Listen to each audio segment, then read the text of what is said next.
O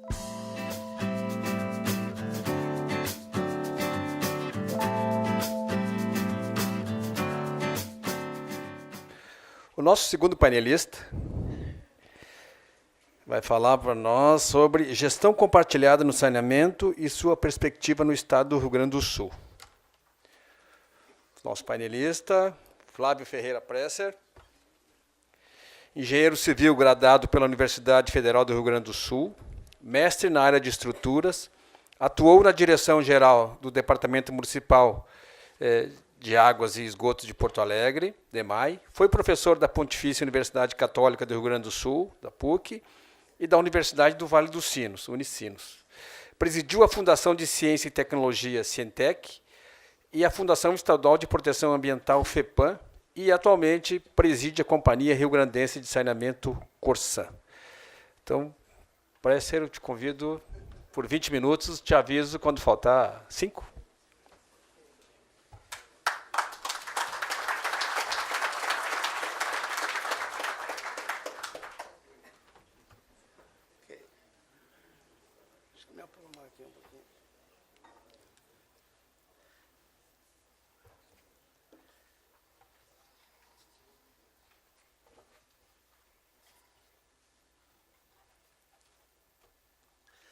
Bom, primeiramente, quero dar meu boa tarde, boa noite. Né? Estamos, na verdade, passando de um turno ao outro, né? E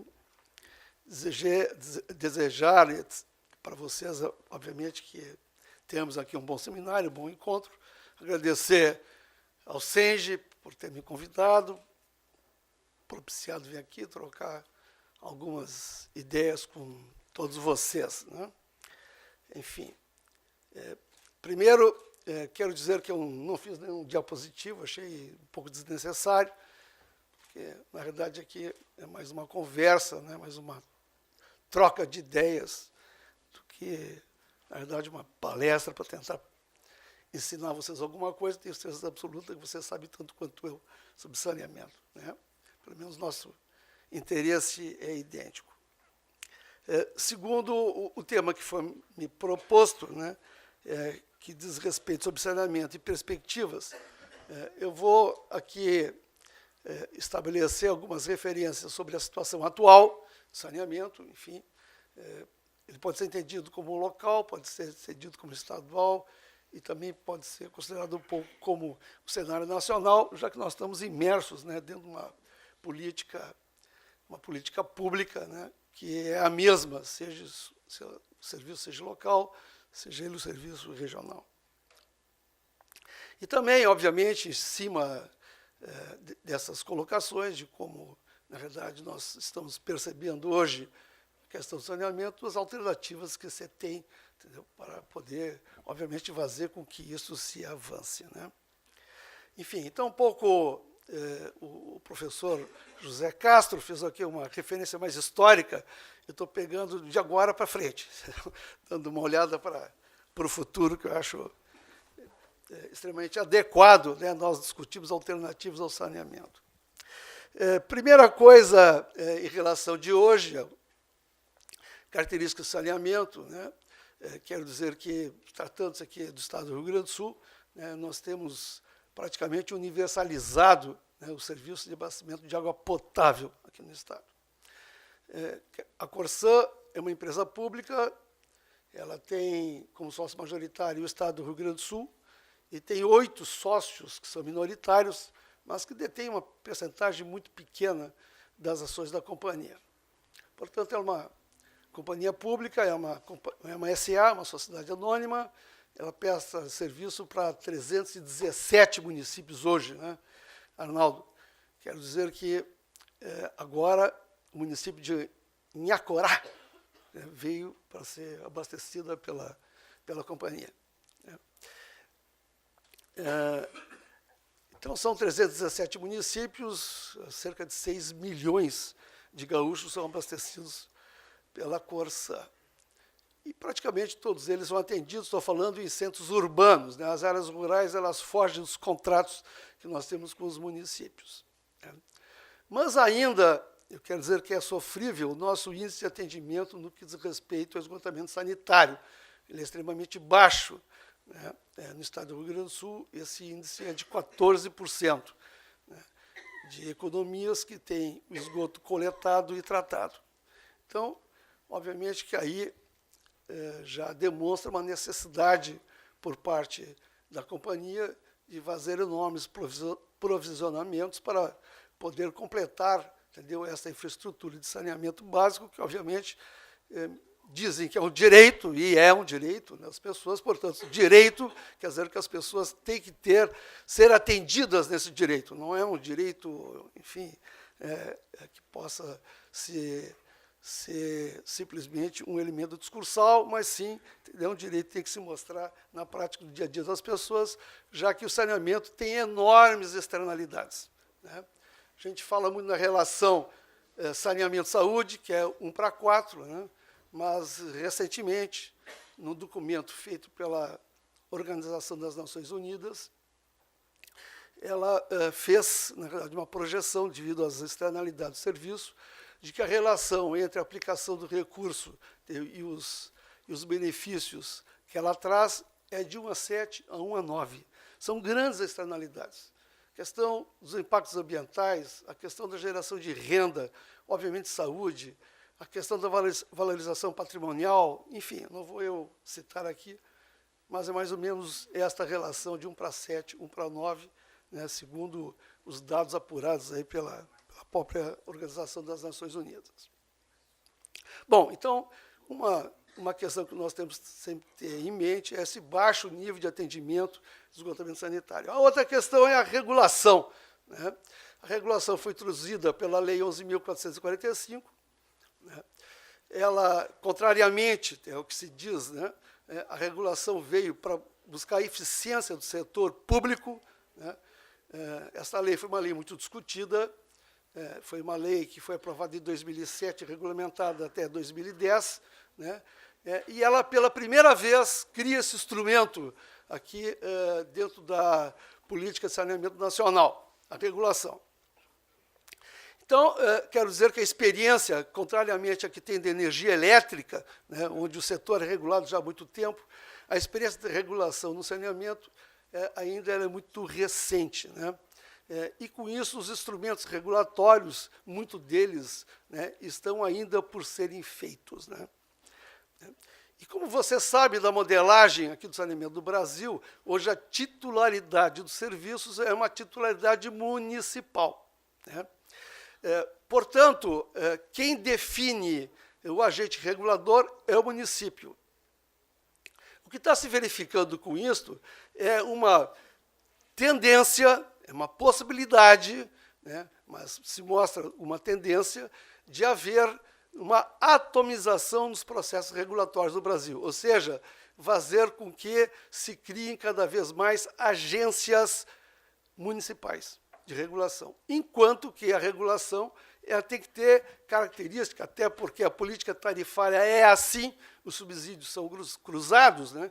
Então, onde você tem uma escala econômica eficiente, serve também para poder patrocinar esses serviços por tarifas, que são tarifas que se definem a bom preço, utilizando uma linguagem também da ONU. Obviamente que se uma escala ótima, pelo estudo da CEPAL, aqui na América Latina, uma escala ótima seria uma escala eficiente, né? Ela requer que a prestação de serviço dê entre 400 mil a 1 milhão de usuários. É mais ou menos essa escala. Quero dizer que no município, quer dizer, aqui no estado do Rio Grande do Sul, poucos municípios têm isso. Então, você tem que regionalizar o serviço para permitir que a tarifa seja uma tarifa a bom preço. Se a tarifa tem que ser regionalizada, a regulação precisa também ser regionalizada. Não tem como, porque a regulação econômica é a definição da tarifa. Então, esta é uma tendência que está se verificando, exatamente por uma razão muito singela, entendeu? É que os municípios, ao serem titulares, eles designarem a regulação, né? Se a regulação é municipal, né, a regulação fica capturada pelo município, né? E, na realidade, isso enfraquece as prestadoras regionalizadas, as prestadoras como, por exemplo, a Corsan, que é estadual, ou mesmo que venha se ter a prestações que são mais regionais. Isso é possível, né, no atual modelo do saneamento no Brasil. Então, assim, a regulação é uma questão que obviamente está trazendo preocupações, ela precisa ter regras claras, regulatórias, ela precisa ter o que eu chamo de uma advocacia regulatória, ou seja, precisa ter leis que estabeleçam diretrizes, né, para uma regulação, de tal maneira que não haja esta possibilidade de uma captura, né, pelos prefeitos, né, das futuras agências. Enfim, isso é uma questão que começou agora a ser discutida, debatida, né, mas é uma questão extremamente importante.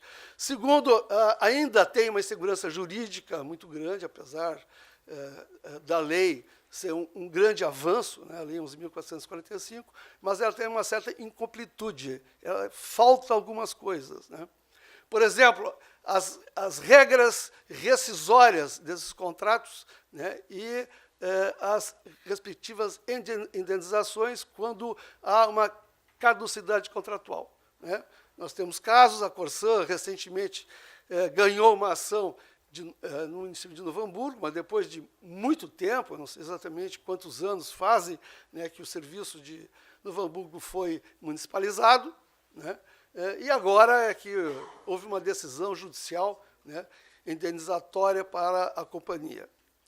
E grande parte, entendeu, das prefeituras, e aí já mostro algumas incorreções na política tarifária, né, os contratos de programa eles são feitos com um período de 20, 25, 30 anos, mais ou menos isso, entendeu, que os contratos geralmente que são subscritos, né, entre a companhia e as prefeituras, né, sendo que a base de ativos regulatória, né, que é responsável pela amortização dos investimentos, né, a taxa de amortização é de 60 anos, né, enquanto que o contrato é de 30. Quando chega no final do contrato, apesar de ter passado um longo prazo de tempo, né, os prefeitos questionam, dizem assim, mas como? Né? Vocês passaram 30 anos explorando o serviço e agora eu estou devendo uma montanha de dinheiro para vocês. Entendeu? E, geralmente, a ruptura acontece sem que haja uma adequada indenização. Isso, obviamente, né, traz para a nossa companhia, que são os nossos ativos, né, uma enorme preocupação, né, e coisas desta ordem elas precisam também agora serem discutidas, debatidas e encontrar um consenso entre a política tarifária, entendeu, e as políticas indenizatórias, ou mesmo as políticas contratuais. Outra questão é o Plano SAB, acredito eu que ele deva ser revisado, porque o Plano Nacional de Saneamento Básico ele foi feito dentro de um cenário muito otimista, né? Foi um cenário de um crescimento avantajado do país ao longo do tempo, né? Na realidade, um superávit fiscal também bastante significativo, de tal maneira que haveria condições do Estado aportar recursos significativos para a área de saneamento, né? Isso surgiu à época do PAC, do Programa de Aceleração do Crescimento. As inversões anuais eram na ordem de 12 bilhões de reais, né? Isso foi feito ao longo de alguns anos, mas sabemos agora que a União está numa enorme crise fiscal, tem um déficit de 159 bilhões de reais projetado, né, e que essa fonte escasseou. Tanto escasseou que esse ano foi aberto um novo programa chamado Avançar Cidades. Esse programa ele colocou à disposição, num primeiro tranche, 2 bilhões de reais. 2 bilhões de reais para todo o país, incluindo agora os municípios com menos de 50 mil habitantes, que antes tinham os recursos de OGU da FUNASA. Eram recursos orçamentários, portanto, empréstimos sem retorno, né, e que ficavam por conta de uma política, vamos dizer assim, de sustentação dos pequenos municípios e principalmente das áreas rurais, né. Agora, todos esses municípios foram incluídos dentro desse programa, com exceção da área rural, né. Então, a FUNASA, atualmente, ela ficou com essa responsabilidade, com essa incumbência de promover o saneamento em áreas rurais. Então, eu quero que nós estamos em frente de um cenário, né, de dificuldades de obtenção de financiamentos por fontes que são fontes fiscais, né, ou mesmo através de outros fundos, como o FGTS, o PIS/PASEP, enfim, né, o FAT, que são geralmente as fontes onde para o qual o setor é alcançado. De um lado, então, o financiamento passa a ficar rarefeito e, por outro lado, as demandas são demandas cada vez mais frequentes. Bom, as expectativas em relação ao setor. Né? Primeira, a realização dos investimentos necessários, entendeu, para a provisão da infraestrutura. Hoje, socialmente, é inaceitável que as pessoas não tenham acesso ao saneamento. Ok? Isto surgiu, basicamente, nos movimentos de junho de 2013, né, onde a sociedade, na realidade, se mobilizou, saiu às ruas, né, e a grande reivindicação que tinha era a prestação de mais e melhores serviços públicos. Era isso que a população desejava. Okay? E entre eles estava o saneamento. Tanto que isso acabou contaminando a eleição de 2014. Pela primeira vez se percebeu que saneamento passou a ser um tema debatido politicamente. Antes, poucas pessoas, na verdade, estreitadas em um grupo que estavam muito ligados ao setor, à área, né, aí começou-se a discutir fortemente, a necessidade de que haja esse provimento adequado dos serviços. Segundo, a redução dos impactos ambientais, principalmente pela falta da coleta e tratamento de esgoto, né? Isso acabou trazendo uma contaminação aos mananciais que poderão, né, se isso não corrigido, se refletir lá na frente e acabar inviabilizando esses mananciais para a prestação desse tipo de serviço, principalmente de água potável, né, sendo que, se possível for, serão a custos muito mais elevados, né? São essas tecnologias de membrana, enfim, né, que ainda têm um alto custo. Só para dizer, né, a região metropolitana de Porto Alegre tem três rios entre os 10 piores do Brasil. Bom, então, há um movimento aí no sentido de que esses serviços, obviamente, sejam ampliados, né, e muito isso motivado, né, por esse Plan SAB, né, o Plano Nacional, que estimulava, porque esse planejamento, baseado naquele cenário, levou a que a universalização do país pudesse se concretizar em 2033. Então, talvez batendo um pouco lá com os objetivos de desenvolvimento sustentável, né? Então, está lá, né? Talvez haja uma revisão, mas não acredito que essa revisão, entendeu, se enquadre dentro, vamos dizer, de um cenário de escassez de financiamento, né, e de muito alongamento em relação, entendeu, à extensão desses serviços à população. Como consequência disso tudo, né, cresce a cobrança, né, e, principalmente, os instrumentos do tipo comando-controle. Né. Hoje, como é que o setor está estruturado? Né? Titularidade do município, planos municipais de saneamento básico. Esses planos municipais são vinculantes ao contrato, que são os contratos de programa, estou falando aqui na prestação pública, né? Porque a prestação pode ser direta, feita pelo município, pode ser através de uma gestão associada, né? E pode ser através de uma licitação, que é orientada para a área privada, né? As três alternativas são possíveis hoje no Brasil. Estou falando na questão dos contratos de programa, que é o modelo da gestão associada. Então, vocês se tem um convênio de cooperação entre o município e o Estado, a designação da agência reguladora por parte do município, a escolha, né, e a definição da Corsan como prestadora desse serviço. Né. E os contratos de programa estão vinculados aos planos municipais de saneamento básico. Os planos municipais de saneamento básico, por outro lado, estão muito relacionados ao Plan SAB, ao Plano Nacional. Portanto, a velocidade, entendeu, de universalização com que foram feitos os planos municipais é altamente acelerada, né? Tanto que na região metropolitana, aqui de Porto Alegre, né,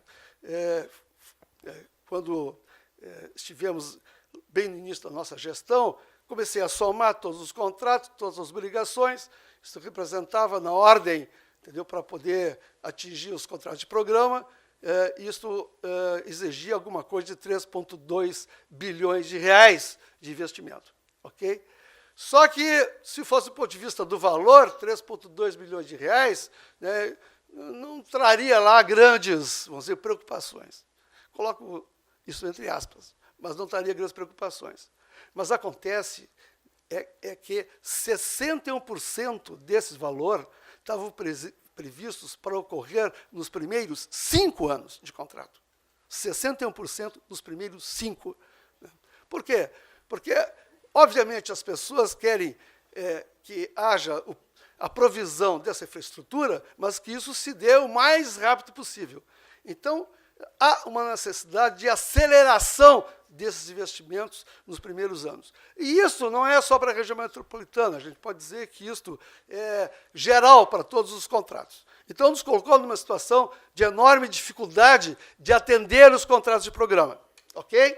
Bom, como eu disse, os instrumentos de comando e controle, entendeu, começaram, entendeu, a cada vez mais a fazer sentido. Porque agora, entendeu, o modelo, entendeu, é do serviço contratualizado, não é mais um convênio precário. O que aconteceu? Né? Crise fiscal em todos os entes federados, União, Estados e municípios. Os municípios com também capacidade de fazer grandes investimentos, né, e olham e verificam que a Corsã tem um contrato com ele, onde tem valores razoáveis para serem investidos, obras a serem realizadas. Primeira coisa que acontece, o prefeito cobra o contrato. Né?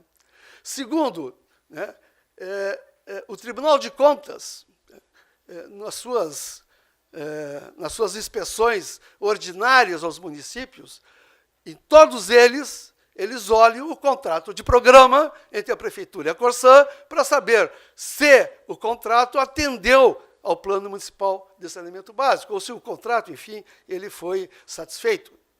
Em não sendo satisfeito, encaminha ao Ministério Público, e o Ministério Público entra, entendeu, com uma ação civil pública contra a Prefeitura e contra a Corsã. Pedindo o quê? Pedindo a ruptura do contrato. Não é outra coisa. Deixou de fazer. Ok. Já está me dizendo que o tempo já se escoou, para pegar um termo propício à égua, esvaiu. Mas, enfim, esta, entendeu, é um pouco da situação atual da companhia. Nós não temos mais, entendeu, nós temos mais como saída uma boa desculpa, entendeu? Ou, na realidade, simplesmente tratar dos problemas. Nós temos que fazer, são as entregas para as quais nós fomos, obviamente, contratados e a razão pela qual também nós fomos escolhidos. Como é que se pode enfrentar? Eu vou pedir 3 minutinhos assim, porque senão fica a coisa inconclusa, parece que só falo dos problemas, né? Mas como é que se pode enfrentar isto? Quero dizer que, primeiro, ter um bom planejamento. Necessário hoje o setor ter um bom planejamento. Nós temos que prever o futuro. Né? Então, o planejamento que se tem na companhia é um planejamento até 2035. Mais ou menos seguindo, né, os planos municipais e atendendo aos nossos contratos. Bom, para que haja universalização dos serviços no Estado do Rio Grande do Sul, né, há um requerimento de investimentos na ordem entre 10 a 15 bilhões de reais. Está aqui o Juliano, lá no fundo, ele que fez a conta. Né? Se qualquer problema, por favor, dirija-se a ele. Então, está nessa ordem de grandeza. 10 bilhões, numa visão mais otimista, que quer dizer o seguinte: nós não vamos universalizar o serviço fazendo redes separadoras absolutas em todos os municípios. Em alguns municípios, nós vamos fazer o uso das redes de drenagem já existentes, os sistemas de tratamento, enfim, através de redes mistas. né? E, por outro lado, também estamos constituindo um novo serviço, entendeu? Que é considerado agora, entendeu? Pelo próprio PlanSab como sendo um serviço adequado, que é o de limpeza de fossas sépticas, né? Só que controladas, ou seja, periodicamente seja feito e seja assegurado a eficiência desse sistema. Então, isso, como está sendo permitido, né, nós estamos nos preparando para isso. Está saindo agora um primeiro, que a gente chama de piloto, né, na praia de Atlântida Sul, que pertence ao município de Osório, né, por características, enfim. Né, estamos começando a prestar esse serviço. Então, isso é um mercado, inclusive, para a companhia muito bom. Cerca de 700 milhões de reais, você pode fazer isso com os pequenos municípios, onde nós não teríamos condições agora, entendeu, de poder fazer a infraestrutura através de sistemas separadores. Bom, outra questão, obviamente, está ligado à prestação de serviços mais eficientes, e isso leva a que a companhia tenha uma boa governança, né? E sim, as decisões que são tomadas são decisões de longo prazo. Nós não podemos ficar afeitos simplesmente, entendeu, a alguma tendência de alterações de governo, né? E isso, em parte, foi corrigido pela Lei 13.303, que é a Lei de Governança das Estatais, né? Ela foi gerada pela essa crise recente, né? Enfim, da Operação Lava Jato, né? Surgiu essa lei, tem algumas impropriedades, mas, no geral, é uma lei boa, uma lei conveniente, né, e que torna a governança da companhia, as decisões tomadas pela companhia, decisões mais seguras e com menos risco, né? Enfim. Contratos por resultado, né, que é uma forma hoje de contratação.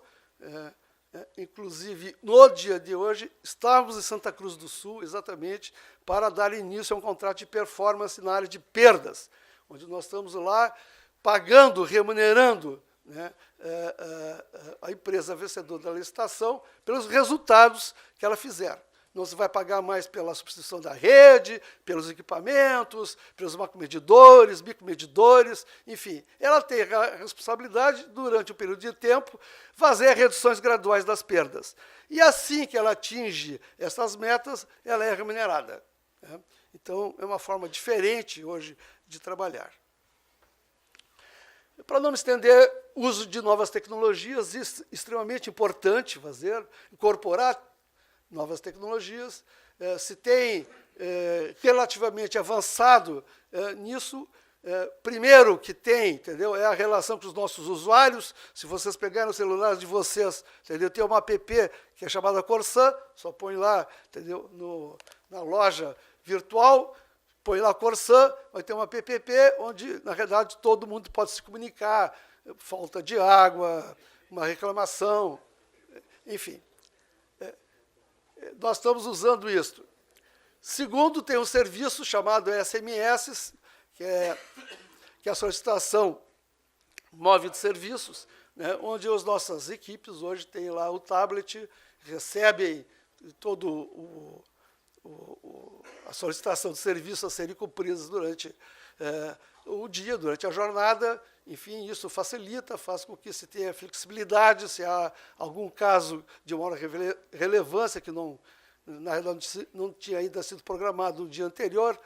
Enfim, várias facilidades, e, obviamente, isso também nos permite que tenhamos dados sobre a produtividade das nossas equipes operacionais. Mas também não é só isso, nós estamos inaugurando, nessa própria praia Atlântida Sul, né, um sistema lá de autoprodução de energia, fotovoltaica, entendeu, e eólica, os dois, para nós começarmos a poder trabalhar com uma geração alternativa, né, e, caso haja geração excedente, distribuir isso, fazer cogeração, distribuir isso nas redes, né, e, obviamente, ser creditado desses valores e, com isso, reduzir o nosso custo de eletricidade, que é muito grande, né? Hoje nós pagamos 220 milhões ano só de energia elétrica. Nós somos responsáveis por 7% do consumo de energia gerada no estado do Rio Grande do Sul. Então, somos, de longe, o maior consumidor. Bom, Financiamentos, obviamente, nós temos que buscar outras fontes alternativas de financiamento. Terça-feira foi votado na Assembleia Legislativa, né, uma autorização para uma contratação de um empréstimo junto ao Banco Interamericano de Desenvolvimento, o BID, né, no valor em reais, R$1 bilhão. Tudo para a segurança hídrica, ou seja, poder prover água suficiente, né, para os próximos 50 anos, em regiões onde hoje já há um comprometimento, já há uma situação crítica de abastecimento. Estamos com recursos no Avançar Cidades, ainda temos recursos do PAC, cerca de R$1 bilhão, né, dos contratados no tempo do Arnaldo, foram R$2,8 bilhões em financiamento. Né, nós temos ainda cerca de R$1 bilhão, entre 800 e R$1 bilhão para serem executados. Parte desses recursos, na verdade, nós estamos perdendo, principalmente aqueles que são AGU. Né? Enfim, estamos com também pedido de financiamento no CAF, que é a Coordenação de Fomento, que é outra agência multilateral e que trabalha com saneamento, enfim. Desse total, nós estamos hoje buscando captar 2,9 bilhões. Né? Posso dizer, 3 bilhões de reais. Recursos próprios, sim, temos recurso tarifário. Nossa média de investimento é uma média relativamente baixa, 170 milhões de reais ano de investimento com recursos próprios, o resto é financiado, chegando a 250 bilhões de total. Né? Mas isso, ao longo, até 2035, nos daria mais 2,5 bilhões. Então, eu estou falando aqui de 5,5 bilhões de reais. Para nós chegarmos à universalização, eu falei, na melhor das hipóteses, 10, nos faltaria ainda 4,5 bilhões de reais. Obviamente que nós não podemos pensar, entendeu, em fazer o retardo da meta. Do tipo, não dá para fazer, entendeu? Enfim, vamos dar uma explicação, dizendo que, obviamente, mudou o cenário, isso vai alterar prazos, né, isso vai fazer com que se altere os planos municipais, isso vai exigir que nós alteremos 317 contratos de programa. Acho que isso seria, entendeu, uma demência tentar fazer. Né? Então, nós estamos buscando alternativas para isso, e uma das alternativas é uma parceria público-privada, sim, entendeu, aqui na região metropolitana. É uma parceria, essa parceria ela prevê 1,85 bilhões de reais. Nós temos ainda investimentos a realizar desses financiamentos do PAC que nós herdamos, na ordem de 500 milhões de reais, então dá no total 2,3 bilhões de reais. Essa parceria público-privada nada mais é que uma maneira distinta de contratação. Está longe de ser uma privatização, isso é sofisma. Porque basicamente, ela está mais para o lado da licitação que para o lado, entendeu, da privatização. Veja só, a licitação é a maneira normal de contratação. Depois disso, vem as concessões chamadas especiais, que é a administrativa e a patrocinada. A nossa é uma concessão administrativa, ou seja, a relação com os usuários, entendeu, é toda nossa. E o pagamento do parceiro privado se dá através de contrapartida. Nós remuneramos o parceiro privado. E o parceiro privado ele é remunerado por resultado também. Fez a implantação da infraestrutura dentro do cronograma que está lá previsto, que é até em 11 anos universalizar os serviços aqui na região metropolitana, entendeu? Atingiu a meta, recebe. Não atingiu, ele recebe proporcional. Mesma coisa que a operação. A operação ela é comandada por 9 indicadores de desempenho, de qualidade da operação.